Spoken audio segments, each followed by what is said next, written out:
a small farm far out in the country.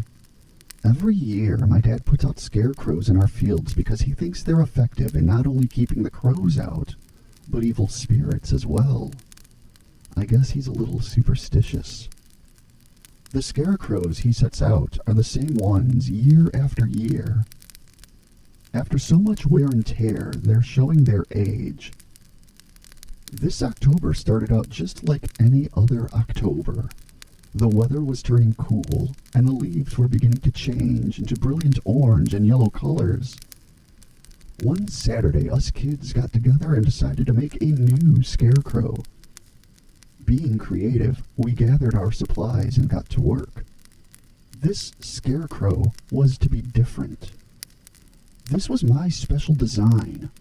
I wanted a creepy scarecrow, much scarier than the others. Hours later, we finished up. Indeed, he was the ugliest, most frightening scarecrow I'd ever seen. I was so proud. Mom called us for supper, so we planted the scarecrow out in the cornfield where I could see it from my bedroom window. Not giving it any more thought, we went in and ate. Soon, the wind picked up and it began lightning. No storm was forecasted, but it looked like we were in for a rough night. Light rain began falling as I went up to bed. I was worried about my new scarecrow, so I peeked out my window. What I saw shocked me. He was there all right, but not where we had placed him. It appeared to me that he was several feet to the right. Puzzled, I stood at the window and watched intently. The lightning was bright, and every time it flashed, I could see my scarecrow.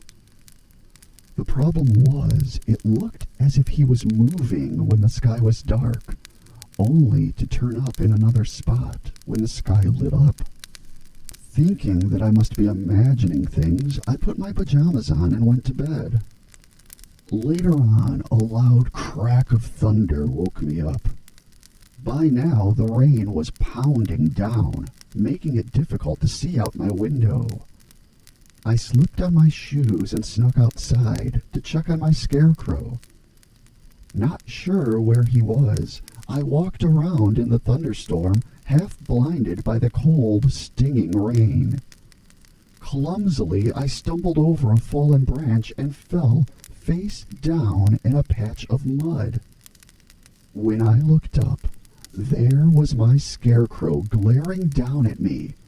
His eyes were huge and glowing red. I couldn't pick myself up fast enough. I ran, screaming to the house, and never looked back.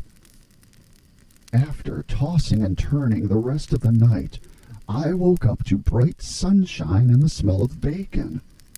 Not wanting to tell my parents what had happened, I sat quietly and ate my breakfast. Anxious and apprehensive, I then went outside to look around. My dad was already looking for damage to the buildings, but I was looking for my scarecrow.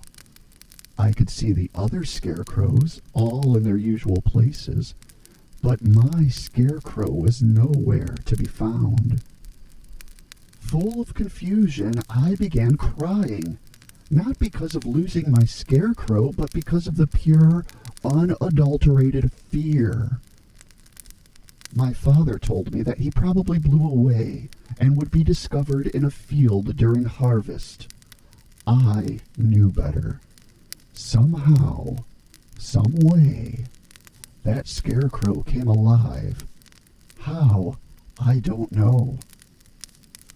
Years have passed, and to this day I have never seen my scarecrow again. What happened that stormy night? Do scarecrows really keep out evil spirits, or can they be possessed by one?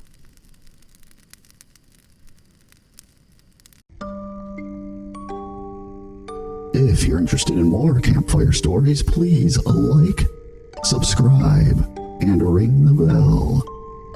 And if you have any suggestions for stories, please leave them in the comments.